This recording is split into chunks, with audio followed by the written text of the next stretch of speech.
Co-presented by Vimal. बोलो जुबान केसरी. सत्तेतील काही मंत्री डिझेलसाठी रांगेत कॅन घेऊन आलेल्यांपैकी 80% लोकांना साठेबाज म्हणतात. मात्र त्यांच्या जिल्ह्यामध्ये काय चाललंय याचा त्यांना थांगपत्ता का नाही यावर आता सवाल उपस्थित केले जात आहे. जळगावच्या तापी नदीमध्ये बेसुमार अवैध वाळू उपसा सुरू आहे आणि त्याच ठिकाणी वाळू माफिया आणि ठेकेदारांनी 12 टाक्यांमध्ये प्रचंड डिझेल साठवल्याचंही समोर आलं. नेमकं काय घडतंय पाहूयात या रिपोर्टमध्ये. 15 आणि 20 लिटरचे कॅन घेऊन रांगेतले 80% लोक साठेबाजी करत असल्याचा शोध लावणाऱ्या मंत्री गिरीश महाजनांनी एकदा त्यांच्याच जिल्ह्यात डोळ्यात तेल घालून नीट परिस्थिती बघायला हवी. हे जळगावच्या सावखेडा धावडा शिवारातलं तापी नदीचं पात्र आहे. इथे भर दिवसा अवैधरित्या बेसुमार वाळू उपसा होतोय. त्याच पात्रात 200 लिटरच्या टाक्यांमध्ये 1200 लिटर डिझेल साठवल्याचं समोर आलंय. त्यामुळे जिथे सरकारच्या आदेशानं शेतकऱ्याला कॅनमध्ये साधं 20 लिटरही डिझेल दिले जात नाही, तिथे वाळू माफिया आणि ठेकेदारांच्या टाक्यांमध्ये 1200 लिटर डिझेल कुठून येतंय? वाळू आणि बांधकाम ठेकेदारांना डिझेल कोण पुरवतंय याचं उत्तर जिल्ह्याचे मंत्री म्हणून गिरीश महाजनांनी द्यायला हवं. हे बघा, आता आपण हे बघतोय, हे डिझेलची टाकी आहे. या टाक्यांमध्ये डिझेल भरलेलं आहे. असे या ठिकाणी जवळपास 1 2 3 4 5 6 अशा या टाक्या आहेत. आता ही टाकी जी मी बघतोय की ही फुल आहे. या टाकीमध्ये पूर्ण डिझेल भरलेले आहे. जवळपास या टाकीमध्ये 200 लिटरच्या आसपास एका टाकीमध्ये डिझेल या ठिकाणी बसतं. अशा 1 2 3 4 5 6 जवळपास 6 टाक्या आहेत. दुसरीकडे जर शेतकऱ्यांना कॅनमध्ये डिझेल मिळत नसेल तर ह्या टाक्यांमध्ये नेमकं डिझेल आलं कुठून, यांना दिलं कोणी, आणि अशा पद्धतीने जवळपास 1200 लिटरचा साठा यांनी केला कसा, हे सर्व प्रश्न या ठिकाणी अनुत्तरित आहेत. आम्ही आल्यावर आम्हाला या डिझेलच्या टाक्या दिसल्या भरलेल्या होत्या. आज आम्ही पेट्रोल पंपावर 2 3 घंट्यापासून लाईन लावून असतो तरी आम्हाला डिझेल मिळत नाही. आणि डिझेल कुठून आलं हो प्रश्न आम्हाला पडलेला आहे. तुम्हाला कॅनमध्ये डिझेल मिळालं का? शेतीची कामं थांबली? नाही, शेतीचे आमचे कामं थांबले. आम्हाला डिझेल मिळत नाही. 200 मिळत नाही. 10 लिटर 20 लिटरच्या वरती डिझेल मिळत नाही आम्हाला. तापी नदीचं अर्धपात्र या वाळू माफियांनी पोखरून काढलंय. बेकायदेशीर वाळू उपसा आणि अमाप डिझेल साठा इथे समोर आला.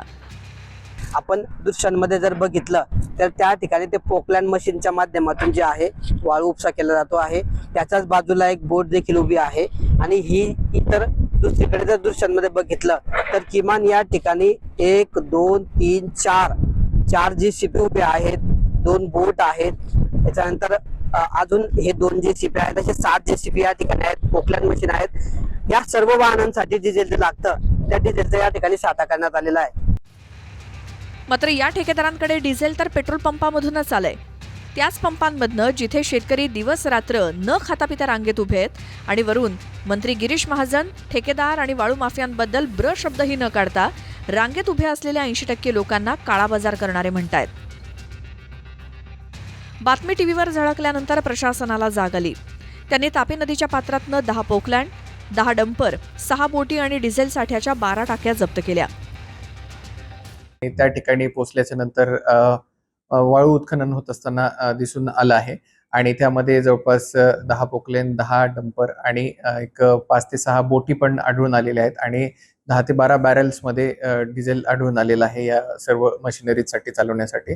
तर ते सर्व जप्त करण्यात आलेलं आहे आणि त्याच्यावरती पुढची कारवाई करण्यात येते. सद्यस्थितीत आपल्याला जी प्राथमिक माहिती मिळालेली आहे त्याच्या बाजूलाच एक वैध ठेका दिलेला आहे आणि त्या ठेक्याच्या पेरिमीटरच्या बाहेर हे उत्खनन चालू असल्याबाबतची प्राथमिक माहिती आहे. परंतु त्याबाबतची जी आहे ते ऍक्च्युअल अहवाल आल्याच्या नंतर त्याच्या बाबतची माहिती क्लिअर होईल. तापीच्या पात्रातनं एका तासाला अवैधपणे 10 डंपर वाळूचा उपसा होतोय. यावरती ना नेत्यांचं लक्ष आहे, ना तहसीलदारांचं, ना मंत्र्यांचं. जळगावच्या अमळनेर नंतर वर्ध्यातल्या हिंगणघाटातली ही स्थिती बघा. या पंपावरती डिझेल नाही म्हणून शेतकऱ्यांना परत पाठवलं गेलं. त्यानंतर एका व्यापाऱ्याचा टँकर तिथे पोहोचून डिझेल भरत होता. लोकांच्या तक्रारीनंतर टँकर जप्त करण्यात आलाय. सरकार कुठेच तुटवडा नसल्याचं सांगतंय आणि दुसरीकडे केंद्रीय मंत्री रक्षा खडसेंच्याच मालकीच्या पंपावरती साठा संपलाय. त्यामुळे विरोधकांनी मंत्री खडसेंच्या पंपावर मेलोडी चॉकलेट वाटून आंदोलन केलं. कॅन घेऊन सगळे 500-500 हजार लोक बसलेले आहेत आणि नंतर मग ते रस्त्यावर घेऊन ब्लॅकमेल करतायत, विकतायत. सगळेच नाही, काही लोक गरजू पण आहेत की ज्यांना आवश्यकता आहे त्या कॅनमध्ये, पण त्यातले बहुतांशी लोक 80% लोक आता ब्लॅकमेल करण्यासाठी उतरलेले आहेत. जळगावमध्ये सगळ्या ठिकाणी वाहनांची लाईन अतिशय सुरळीत चालली आहे. आमच्याकडे पण आपण बघा की या ठिकाणी सगळ्या वाहनांना मुबलक डिझेल, पेट्रोल हे मिळत आहे. शेतकरी बांधव आमच्या सोबत होते. इथे जो बोर्ड आहे तुम्हालाही दिसत असेल की इथे डिझेल नाही असं बोर्ड लागलेला आहे. केंद्रीय मंत्र्यांचा हे पेट्रोल पंप असल्यानंतर आणि महाराष्ट्रामध्ये भारतीय जनता पार्टीचं सरकार असल्यानंतर अशा खोट्या प्रकारचा प्रचार आणि काँग्रेसला बदनाम करण्याचं काम आम्ही त्यांना सांगू इच्छितो. तुम्ही ग्राउंड लेवलला या आणि सध्या परिस्थिती काय, शेतकऱ्यांचे काय हाल होत आहेत, शेतकऱ्यांच्या मशागतीचे कामं खोडंबलेली आहेत. त्यांना रात्रभर दिवसभर 2-2 किलोमीटर 1-1 किलोमीटरच्या रांगा लावून उन्हातानामध्ये उपाशी तापाशी बसून शेतकऱ्यांचे मुलं शेतकरी इथे बसतायत आणि त्यांना डिझेल मिळत नाही, मशागतीचे कामं होत नाही आहेत. Kishore Patil, TV9 Marathi, Amalner, Jalgaon. Co-presented by Vimal. बोलो जुबान केसरी.